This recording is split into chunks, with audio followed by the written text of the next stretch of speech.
Candace, welcome to Cat on the Loose. What a huge honor to have you on my show. Oh, thank you. Thank you. I'm sure you must have heard that a million times in your life, but obviously you are a big part of my life. I've been watching Sex and the City over and over and over again, forever and ever and ever. So I've been wanting to have you on Cat on the Loose for so long, and I'm so happy. I wish I was in New York so we could do it in person, actually. Yes. So I have a lot of questions. Believe it or not, people have been sending questions for you from all over the world. So I want to try to pack in as much as we possibly can in this 45 minutes that we have. So let's do this fast and furious. Are you ready? Okay. Okay. Give it a go. Let's go. So when you were way back then, when you were writing Sex and the City, when you were a columnist, did you ever imagine in your brain, like, oh my God, this is going to be insanely iconic? This is going to blow up all over the world. I'm going to stop you right there. Yeah. I already know the question you're asking. And the reality is that ever since I was a kid and I was 8 years old, I was a feminist. And this is one of the reasons why I do my one-woman show, True Tales of Sex, Success, and Sex in the City, which I'm doing on May 16th at Sony Hall in New York City. Yes. And I always felt like I was going to do something important, but I did not know what it would be. So when I was a kid, I was a feminist. I'm still a feminist.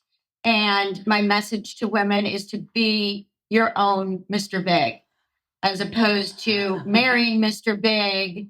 So that is my message to women, to be self-actualized and not center your whole life around men. So oh my God, that's always been my message. And I always, prayed that somehow I could get this message out to women that they don't have to think the way society tells them to think. And, that they don't have to think of themselves as being second-class citizens, second to a man and second to children.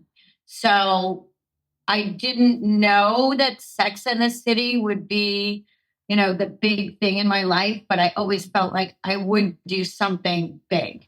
That's incredible. And by the way, I think your message is insanely inspirational. And you are so correct, because I'm the same. I'm all about women empowerment.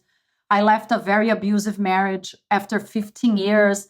And now I'm going after all my dreams all over again at my age. And that's what I always say. That's how the podcast started. I'm saying, be independent, be your own sugar mama, do everything. You don't need a man to do that. And it's interesting because Sex and the City, after all these years, even the younger generations are watching it again and falling in love with it because the message never gets old. Yes. Well, I think what Sex and the City does is that it gives women a different way to think about their lives.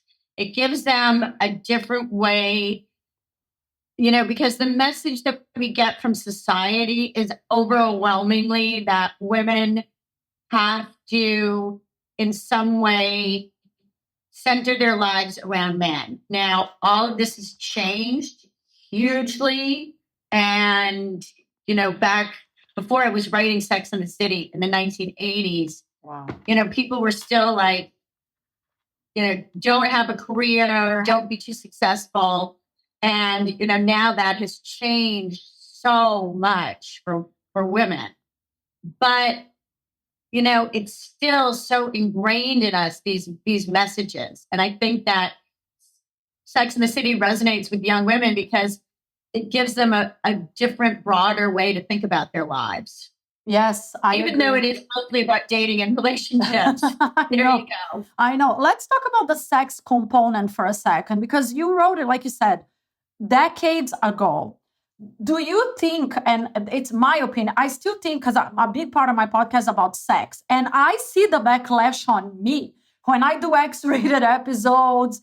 In this day and age, people think like, oh my gosh, she's a whore. I still think it's such a taboo conversation. And back then, did you feel a backlash? Was it less taboo, more taboo? Did you get better? Did you get worse? Is it the same? No, because this is what I found. And I found that when women make their own money, they have a very different approach to sex. So I'm talking about, women who are, heterosexual. They're not going to, they're not going to do anything that's X-rated for a living. You know what I'm saying? True. So, these are women who society was saying that you could only have sex with 3 men in your entire life. Yeah. And, that you would fall madly in love with a man if you had sex with him. And, those things aren't true. And when we see that women have control over their own finances, they have a different approach to sex. They will have many more sex partners. Then they're going to have more than 3. So, and, sex will be kind of, for their enjoyment. And this is key. They are not going to have sex with men who they don't find attractive. Yes. So that's really, one of the big differences. Yeah, I agree. But well, you wrote the story, and decades ago, one of your characters is Samantha, who back then is this super liberated woman. She's doing whatever she wants. She's literally having sex for the sake of having sex, no excuses. We fall in love with Samantha. I think a lot of women, as much as they said, I'm a Carrie, a lot of women wanted to be a Samantha because she's kicking ass, naming names, and she's unapologetic. But yes, so she looks like she's having a really good right. time. No, it's interesting because so many people criticize Samantha, right? Oh, she's a whore, she's this, she's that. If you would have been a man, I feel the conversation maybe wouldn't even have existed. Yeah, see, I don't, I remember at the beginning, people were kind of shocked. And, there was some talk of like, oh, these women are whores. But, the reality is that, and I talk about this in my one woman show, the patriarchy kind of pushes women towards a transactional relationship. Which is absurd, right? Yeah. And that's the patriarchy. Yeah. So, it's like, I mean, for me, just because you have a lot of sex doesn't mean that, you're using men for money. In fact, it's probably the opposite. But that was very confusing to people. And I do remember some of that, but I haven't heard that for so long. I mean, I haven't heard that for at least 20 years. Do you think so nowadays, do you think the dialogue is more mainstream when it comes to talk about sex and women independence? Or because I see, like I said, because I'm on the podcast world, right? And I just see the backlash that comes to me. And I keep pushing it on purpose. When I get messages of people saying, oh my God, you have X-rated episodes, you talk about sex. I'm like, okay, I'm going to talk even more. But I do feel that a lot of people send backlash. They're still uncomfortable with the subject. Do you think it's a conversation that got easier? Well, I think in general, I mean, it's kind of, it's a little bit hard to say because you're talking about people who are online, and we all know like how polarizing it is for people to be online. And we also know that, any woman who dares to say that she's independent or she doesn't need a man, gets, the response that I see is like, oh, you're going to be a cat lady and you're going to die by yourself.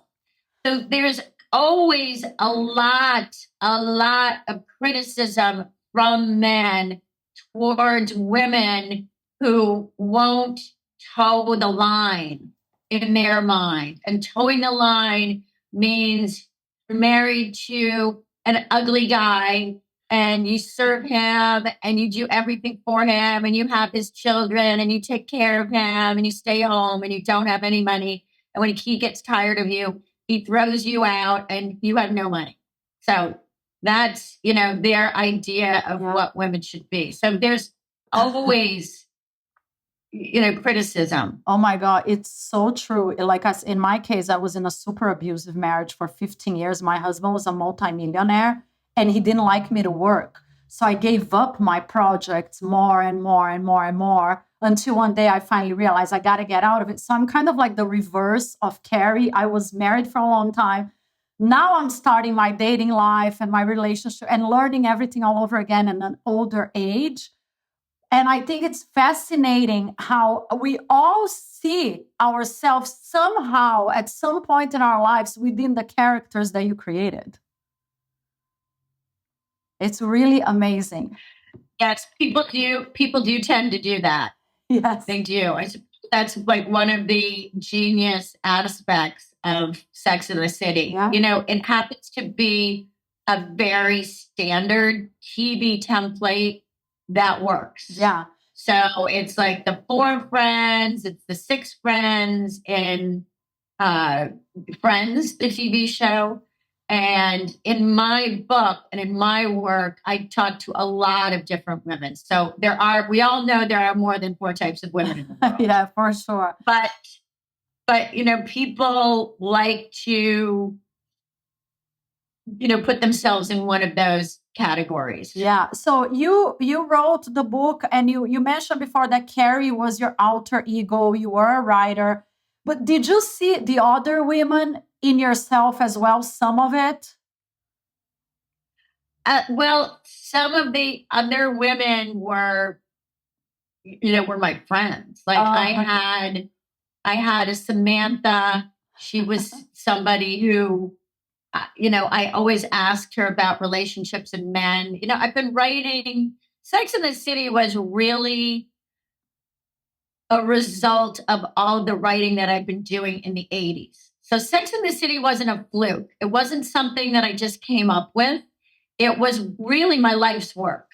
And I've been writing professionally since I was 19. Wow. So it was 15 years after I'd already been writing about men, women, relationships, female friendships, money, status, and power in New York City since about 1980. So it wasn't, it wasn't a fluke thing. It was really writing for a newspaper that had a huge male readership. That's what made the difference, because men feel like what is in their publications is more important than what's in women's publications. So, that's one of the reasons why it ended up becoming very successful and being of, interest to people in Hollywood. Oh my goodness, yes, to this day. Do you have any dating rules that you think are a must when it comes to dating, like a do or a don't, anything that you want to share?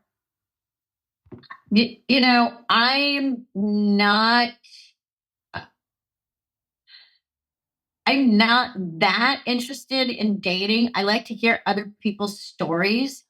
But in terms of, dating do's or don'ts, I'm like a bad dater. Like if I go out with somebody, they text me the next day. It's like sometimes I don't even respond to people's texts for like a week or 2 weeks. It's like I'm busy. The same. I don't know. Oh my I don't God. know. It's like I'm probably, it's like I'm bad at, I'm bad at dating because, I've just found like, you put a lot, if you put too much into it, you're going to kind of end up with nothing. I completely agree. I'm the same. I kind of want to date. I kind of want to be in a relationship, but I'm so busy with my projects and my life. It's not a priority for me. So I don't do a good job at it for sure. And, and the other thing is like, I'm in my 60s. So it's like, I was married I've had tons of boyfriends. I've had my real Mr. Big. And, I mean, I've had, it's like, great experiences. And I don't know. I mean, I don't feel like I need to like get out there and fix it and, have this great love that I never had. I hear you. I agree. It doesn't, it's like I'd rather win the Pulitzer Prize. Honestly. Yes, and you deserve it. So we have to talk about Mr. Big and 𝐴𝐮 for a second, because people from all over the world want to ask you this question. As you were watching the show, and the audience is very divided about it, did you have a favorite? Were you team Mr. Big or team 𝐴𝐮, or you didn't care? No, I didn't actually care. But my mother cared. The guy who plays 𝐴𝐮 is really very, very nice. John Corbett. He's really nice. And he and I were friends a little bit.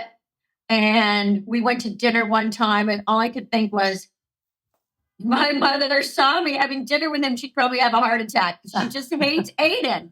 Oh, really? She hated 𝐴𝐮, and she kept saying, like, get rid of him. Get rid of him. So I don't know.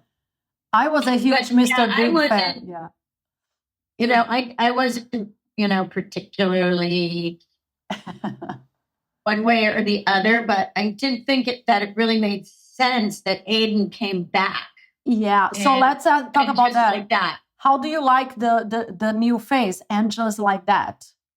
I think it's fascinating that they're showing like these ladies at another phase of their lives, older. I almost died of a heart attack on the first episode when they killed Mr. Big. I was crying like I could not believe it. It really, honestly, it affected me so much.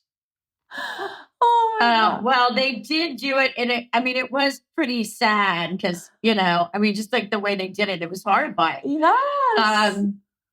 And it was very traumatic. But those are all creative decisions that, they make. I'm not involved in it, so I don't have anything to do with it, but I love it. I think it's great. And I love the fact that people, want to see those characters. I mean, I want to see those characters. I want to see what they're wearing. Yes. I'm looking forward to it. We have to talk about the fashion. Third season. Yeah. So speaking of what they're wearing, obviously fashion was such a huge part of their life, especially Carrie, the shoes. I think she put Manolo Blahnik on the map. Were you like that? You put Manolo Blahnik on the map. That was one of the original things in the book. Yeah. And if you come to my stage show, which is really the origin story. I definitely want to come, by the way. We're going to talk more about your show, but 1,000,000% I want to be there. And you will hear the story of Manolo Blahnik and how Manolo Blahnik ended up in the column and the book and then the TV series. Oh my God. So I worked for Vogue. I had a column in Vogue at the same time as I had a column in Sex and the City. And Manolo Blahnik were this, shoe that everybody in fashion wore that was pretty obscure. Yeah. So were you madly in love with fashion yourself? Not just the shoes, but the clothes and the designers and all that stuff like Carrie was? Yes, I was very into fashion. It's kind of impossible not to be interested in fashion in New York City because it's one of the fashion capitals of the world. Yeah. So it's a business that a lot of people work in.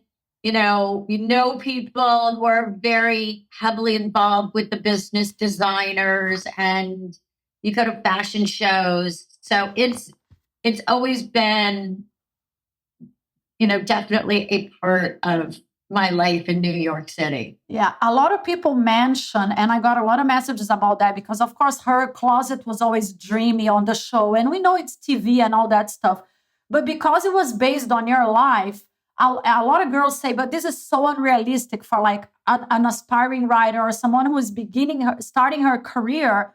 how can I buy one Manolo, one Louboutin, much less, how did she have so much? And I know there's some fantastic phrases about it. Like one time she said, oh, when I was broke, I would rather buy Vogue than eat because Vogue would feed my soul better than eating. But in that sense, is there any kind of realism that realistically, when you were really, really young and started your career, how do you get to dress well in New York, not making First so much of all, money? I started writing Sex in the City in my 30s. Okay. I was not 21 years old. And I think that that's a mistake that the audience makes. You know, these are not women in their 20s.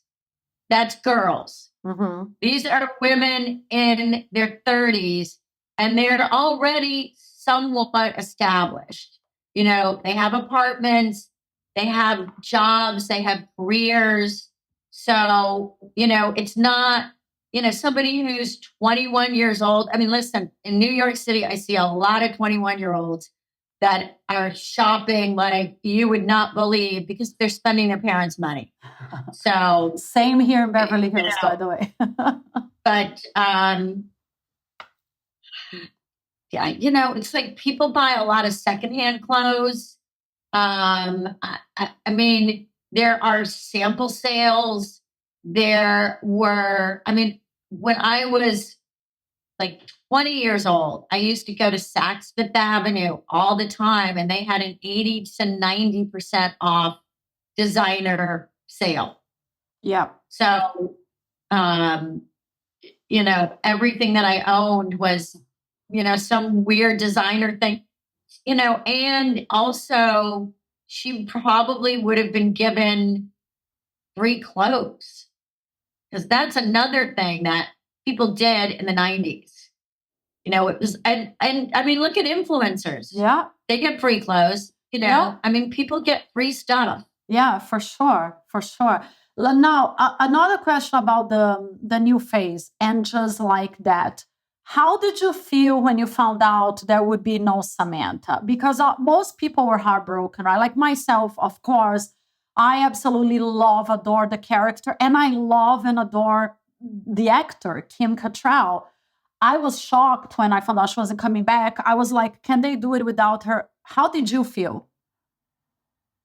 And, you know, I feel like that's up to her to make. And I don't have any, I have no judgment. You know, Yeah. It's like whatever she wants to do. That's really her business. But I do really appreciate the fact that, you know, people get, you know, that they still really want to discuss whether or not it can work, you know, with the character, without the character. It's fantastic that people are that invested. Yes, to this day, people of all ages are so invested, you know, because I have friends of all age group like myself who watched the show when the show was on TV. And I have younger friends who are literally just watching for the first time and are madly in love with the characters. It's like they're iconic, they're timeless. Yes, yes. And, you know, I feel like now that it's on Netflix, the show is actually, it's bigger than ever. Yes. So, yeah, for sure. Now, I want to talk about your show that you've been doing a world tour. Hopefully, if my audience, I have a massive audience all over the world. Hopefully, she's coming to one of your countries. But can you tell us about how you came up with this idea, how it's been going? You said you're going to be in New York in May, right? Can you share all the details? I'm going to be in New York in May. And I started doing it I really started doing it in 2021 off Broadway. And people always ask me questions about Sex in the City. Like, did I really have 3 friends like the ones on the TV show? Yeah. Do I have a shoe obsession like Carrie Bradshaw? So this show, it's not a Q&A with the audience. It's an actual play. It's an actual show. But it does answer all of those questions. So it's really the origin story of Sex in the City. How I wrote it, how hard I worked to get there, why I invented Carrie Bradshaw, and what happened to me afterward. And it's, again, it's mixed with my life story of how I first came to New York. And it's a bit feminist. The message is be your own Mr. Big. And then it's also really fun. Like we play this game, real or not real, because there's a lot that happened in the TV show that happened in my real life, but it's better or worse. Oh, wow. That's fantastic. So you actually tell people if certain situations from the show really happen or if not. Well, there's video. Uh-huh.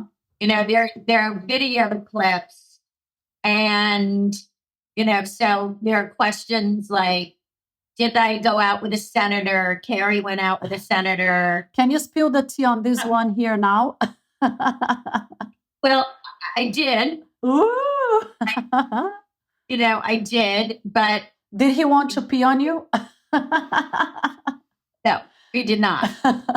So that makes me think my version was definitely better. And it's the story of the Manolo Blahniks and how I got the column, all of that. And I've been doing it. I just did it in Prague, London, Budapest, and Zurich. And I'm going to Copenhagen. Oh, wow. Oslo, and Dublin. Oh, my God. Copenhagen, Oslo, and Dublin. Dublin. And then I'm going to do it at Sony Hall in New York City on Friday, May 16th. Oh my God, I'm going to try to be there. I'm not kidding you. It's really fun. People have a great time. They drink 𝐃𝐨𝐧'𝐭. Ooh. Shout things out. So is 𝐃𝐨𝐧'𝐭 your favorite drink in real life? I still drink them. I love them and too. Champagne. But yes, I still will have 𝐃𝐨𝐺'S, and they're strong. They're very strong. I can do like maybe a half a 𝐃𝐨𝐺'O, but I love it every once in a while with my girlfriends. It's so Sex and the City. I know, they're delicious. There are any plans? We would love to have you here in LA. Any plans on doing a show in California anytime soon? I don't have any LA dates booked, but I'm hoping that maybe in the fall. We're putting there on our wish list. We're putting there on our wish list. But in the meantime, are you going to be anywhere else in the United States in the near future other than May 15 in New York? I'll be around the New York area. Okay. And if anybody wants to find out about all the dates, it's on your website, right? CandaceBushnell.com is the entire schedule. My website.